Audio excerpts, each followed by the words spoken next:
Hello, ARC Baltimore leaders. This video will go through the basics of how to use the site-specific checklist when onboarding new staff members or existing staff members to new positions or locations. The site-specific checklist is a tool to ensure that all employees receive the appropriate instruction and expectations for their specific position and site location. All team members should complete this checklist as close as possible to their start date. Today, we will be covering the following information: what a site-specific checklist is, how a leader should use a site-specific checklist, and some specific content that should be shared with team members. As mentioned before, a site-specific checklist is a tool to help ensure that all employees receive the appropriate information for their specific position and site location. There are several different versions of the site-specific checklist depending on the department you are working in. The topics are broken down into several categories. There are 4 categories that are present on all of the site-specific checklists. They include immediate responsibilities, general policies and procedures, community policies and procedures, and other site-specific issues and procedures. The immediate responsibilities are found on the first page of the document and must be completed on the first day at the assigned work site. All other sections should be completed within the first 30 days, however, the sooner it is done, the better the experience the team member will have. After completing the site-specific checklist, a team member should have a better understanding of what they should be doing at their location to maintain a safe and successful environment for everyone present. This includes how to best represent the ARC Baltimore as an employee. Before looking at the site-specific checklist and an example of it being used, we will go over some of the expectations of the people leaders who will be using the checklist to prepare team members for success. 1. We expect all people leaders to complete the correct checklist for their direct reports in a timely manner. 2. That all required information be covered thoroughly to ensure that a team member has a good foundation to start with.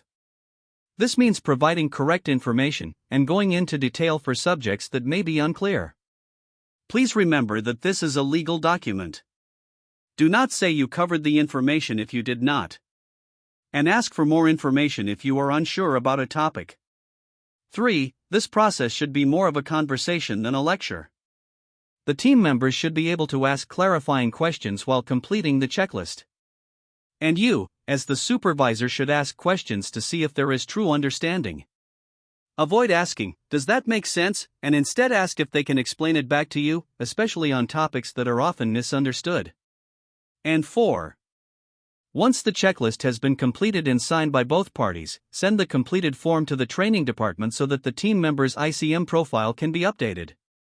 Completed forms can be emailed to trainingdept@thearcbaltimore.org. Now let's look at an actual site-specific checklist form. At the top of the first page, you will fill in all the employees' information. Take note that for each topic covered, there should be a date and the initials of both the team member and the supervisor or trainer. The first section of the site-specific checklist is the immediate responsibilities. This section must be completed on the first day at the worksite. Some of the information covered relates to safety practices, like rally points, which are locations where people should gather in case of emergencies when the worksite or the area within is unsafe. Building security, which includes knowing who to let into a site location and who not to let in. Be sure to cover the location of all safety equipment like fire extinguishers and first aid kits, and not just verbally explain, but actually showing those locations. If there are specific parking arrangements at the worksite, clearly describe and show what is expected. For example, at 7215, you should park front in, and when using central spaces, do not pull through to the other side. Another topic that should be reviewed thoroughly is the reporting expectations and procedures for incidents. At every location there are also prohibited items like space heaters and weapons.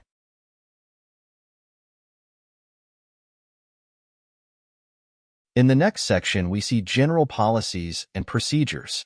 In this section, we want to clearly explain the chain of command in our departments so that communication is never an issue for our team. We also want to be clear on what information is appropriate to share and with whom we are allowed to share information with, which is covered in HIPAA. We want to help ensure that the environment we work in is appropriate and successful, which is a part of reviewing the environmental conditions policy. In Section 3, Community Policies and Procedures, we see social media as a topic. We want to be clear that people we support should not be shown on social media by unapproved team members, and that while you are free to express yourself as you wish on social media, content that you show could also affect your employment status. While we did not cover every topic listed on the site-specific checklist shown, you as the supervisor and trainer are expected to cover all topics listed when using this form. If you are unclear about a topic, please reach out to your supervisor, HR, or the training department so that you can be provided accurate information. At the end of the site-specific checklist, the team member and the trainer will sign and date the form. Be sure to offer a copy of the document to the team member and send a copy to the training department so their ICM profile can be updated. This is also a perfect opportunity to review the team member's job description. This is a great time to clarify any misconceptions of what they are expected to do in their new position before working independently. There is an employment version of the checklist. A janitorial version. One for landscaping.